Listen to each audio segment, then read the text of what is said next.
Paz do Senhor, queridos irmãos, estamos felizes porque chegamos no encerramento do nosso pré-congresso de jovens e adolescentes aqui na área 27, onde o Senhor tem nos abençoado e nos presenteado com a salvação de 3 vidas para o seu glorioso reino e 8 batismos com o Espírito Santo. E para nossa alegria, esteve conosco hoje, trazendo a ministração da palavra, escalado pelo nosso pastor presidente Ailton José Alves, o coordenador Marcos André, da área 61. Paz do Senhor, coordenador. Amém, irmã Bianca. A paz do Senhor a todos os irmãos da área 27. Quero louvar a Deus por essa grande oportunidade e privilégio de Deus, por meio do nosso pastor presidente, de estar aqui cultuando com vocês em mais esta edição do pré-congresso.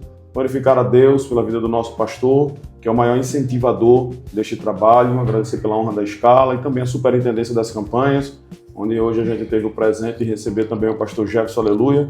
A nossa gratidão a Deus e a todos, em nome de Jesus. Amém, presbítero. Estamos muito felizes com isso. Estaremos fazendo algumas perguntas ao Senhor para que o público, eles possam entender como foi a dinâmica do nosso culto de hoje. Amém, presbítero? Amém, meu Deus. Primeira pergunta.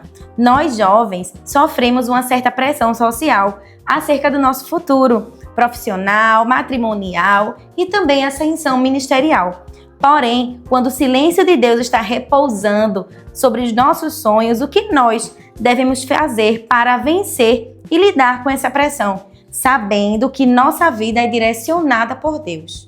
Muito bem, irmã Bianca. Uma pergunta muito pertinente, porque a vida do jovem cristão, ela não desvencilha da vida profissional, da vida emocional e também da vida ministerial. É possível que essas 3 coisas aconteçam de forma simultânea. É possível que a pessoa não desenvolva um ministério no contexto de uma liderança na igreja, mas cumpre o principal ministério, que é de cumprir a evangelização, de propagar acerca de Jesus Cristo. Então, a forma que o jovem ele pode fazer é a busca a Deus.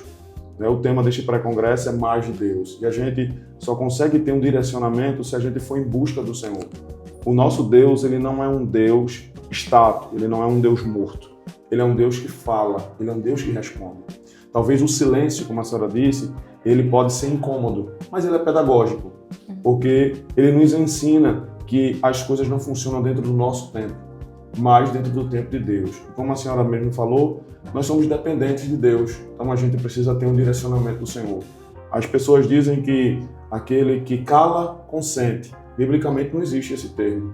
Aquele que confia no Senhor, espera até que ele responda. Ou do contrário, ele dê um sinal. Porque se ele não falar, ele vai dar um sinal.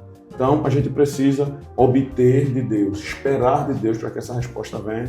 E assim ele vai direcionar os nossos sonhos, a nossa vida emocional, a nossa vida profissional e a nossa conduta espiritual e ministerial. Amém. Uma bênção para a glória de Deus, é verdade. Para a segunda pergunta, eu quero falar um pouco de um relato que eu vivenciei certa vez e que o Senhor, enquanto estava ministrando a palavra de Deus, trouxe um pouco disso.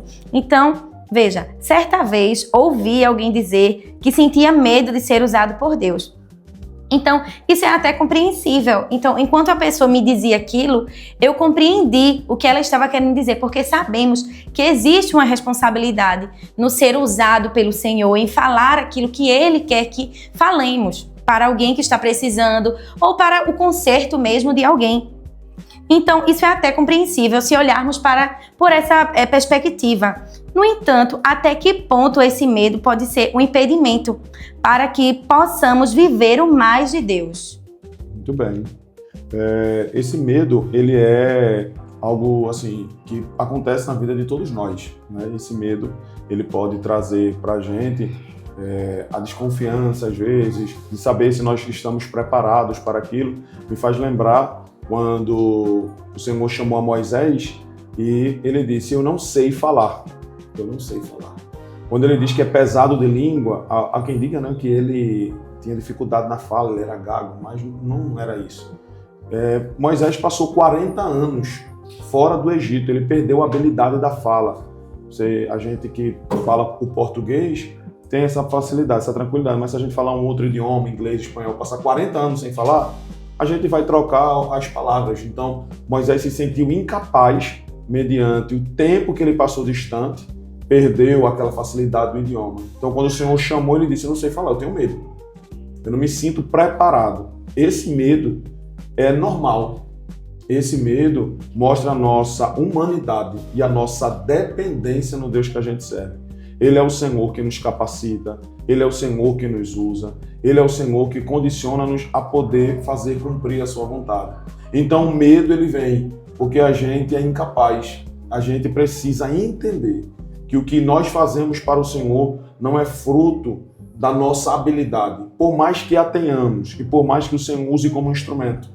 Por exemplo, a irmã Bianca, eu ainda não vi se a irmã Bianca prega ou canta, mas de repente a irmã Bianca prega, não é? Mas ela tem a facilidade de se comunicar e o Senhor usa essa facilidade como instrumento, mas quem capacita a pregação, que a irmã Bianca vai desenvolver, ou o louvor que a irmã Bianca vai dar ao Senhor, é Deus quem vai dar, é o Senhor quem vai dotar, é o Espírito Santo que vai conceder. Né? Quando chegaram para João Batista, o primo de Jesus, eles disseram assim: tu és o Cristo? Eu acho interessante essa pergunta. Ele diz assim: não sou. Antes dele dizer quem ele era, ele disse quem não era. É esse o sentimento que a gente tem que ter. E nós não somos. A gente faz porque Deus condiciona a gente. Então o medo é a demonstração da dependência de Deus. Não somos nós, é Deus. Amém, glória a Deus por isso. O Senhor também falou sobre algo muito interessante em que a maior parte dos jovens vivenciam ou já vivenciaram em algum momento da sua caminhada com o Senhor.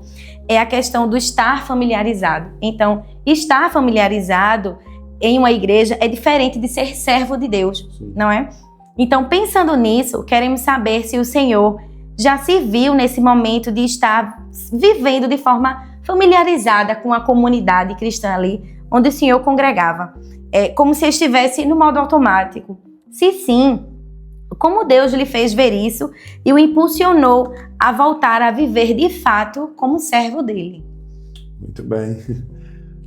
Eu sou nascido no Evangelho, né? Nasci na igreja. Há 36 anos sigo a Jesus. Na medida que completo o ano, completo o tempo de vida servindo a Deus. Amém. Sou filho de crentes, meus pais são crentes, meu pai é obreiro, minha mãe é dirigente de oração. É o que a gente disse, né? Às vezes é a familiarização, né? Você está envolvido ali, então cresci no COI, nos trabalhos da igreja, mas houve um dia assim que Deus precisou tratar comigo. Eu tinha 14 anos de idade, né? Na adolescência, na União de Adolescentes, na congregação do Alta Bondade 2, bem vizinho aqui, e o Senhor marcou um encontro comigo, onde eu entendi de que eu precisava assumir um compromisso mais sério com o Senhor, né? Por meio de uma palavra de Deus, Deus utilizou algumas pessoas, e também por meio de uma revelação. Por meio de uma revelação, no ensaio da União de Adolescentes, eu pedi a Deus um presente no meu aniversário. Disse: Deus, eu queria ter uma visão, eu queria ter uma revelação espiritual. E o Senhor me deu e me fez entender que a minha vida ela deveria, a partir dali, mudar. A partir dali, ela deveria ser transformada. Eu não canto muito bem hoje, né? Mas eu gosto muito de cantar. Meu pai disse a mim uma vez que me entregou para o louvor quando eu estava dentro da incubadora. Mas depois, ao decorrer do tempo, além de cantar, a gente começou a se dedicar pela pregação. Eu nunca me imaginei estar de paletó, gravata, eu achava que fazia muito calor. Mas hoje eu estou tão acostumado que eu estou o tempo todo, né? Ainda mais por conta do uso na nossa igreja. Então, mas aos 14 anos eu precisei entender que Deus tinha algo na minha vida. Então eu costumo dizer, quando eu estou conversando com os jovens, que foi o momento que eu aceitei a Jesus. Todo crente, aquele que nasce no Evangelho, ou o jovem, às vezes ele precisa de um momento onde ele vai se encontrar com Deus para uma decisão específica. A gente citou aqui Jacó. Jacó era neto de Abraão, filho de Isaac, mas nunca tinha tido um relacionamento com o Senhor. Mas quando ele estava em Betel, na cidade de Luz, o Senhor se revelou para ele. Então, Deus está sempre à disposição de nós. Ele está sempre investindo sobre nós. Então, vai ter uma hora em que a gente vai precisar entregar-se voluntariamente e integralmente ao Senhor.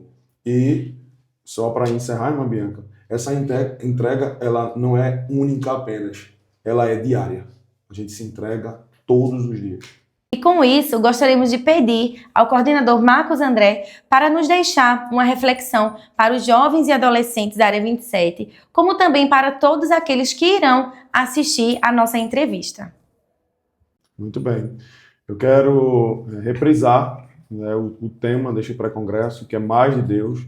Dizer a você, jovem, adolescente, irmão, irmã, que vai ser alcançado por meio desse vídeo, de que a busca por Deus é algo que a gente deve fazer progressivamente, diariamente. É claro que, às vezes, a gente pode pensar de que a busca a Deus o resultado vai ser instantâneo. Na medida em que a gente dobra o joelho, na medida em que a gente lê a palavra de Deus, a gente vai ter um grau de intimidade grande, como a gente vê os nossos pais, os nossos pastores, os nossos líderes já no mesmo nível. Tudo é progressivo. É um progresso que, na medida dos dias, na medida das entregas que a gente vai dando ao Senhor, a gente vai se aproximando de Deus. Porque Deus, ele se deixa ser conhecido. Não é? Tiago, escrevendo no capítulo 4, versículo 8, ele diz: chegai-vos a Deus e ele se chegará a vós. O Senhor vai se aproximar de você. O Senhor vai se aproximar da gente. E você e eu precisamos desejar mais de Deus. Nós abordamos nesta noite sobre o momento em que Jesus anda por cima das águas e os discípulos ficam confusos. A visão dos discípulos era turva. Apesar de estarem andando com Jesus, não identificaram que era Jesus que estava chegando. Talvez você esteja vivendo esse relacionamento parcial, onde você, por muitas vezes, não percebe os sinais de Deus, não entende a voz de Deus como aconteceu com Samuel, mas o Senhor está pronto para se revelar na sua vida, para a sua vida, na sua casa e te conceder mais dele. E quando eu digo mais dele, não é mais do que ele pode dar, mas mais da pessoa do Senhor Jesus Cristo. Amém? Que Deus te abençoe em nome de Jesus. Amém. Que Deus abençoe a sua vida em nome de Jesus.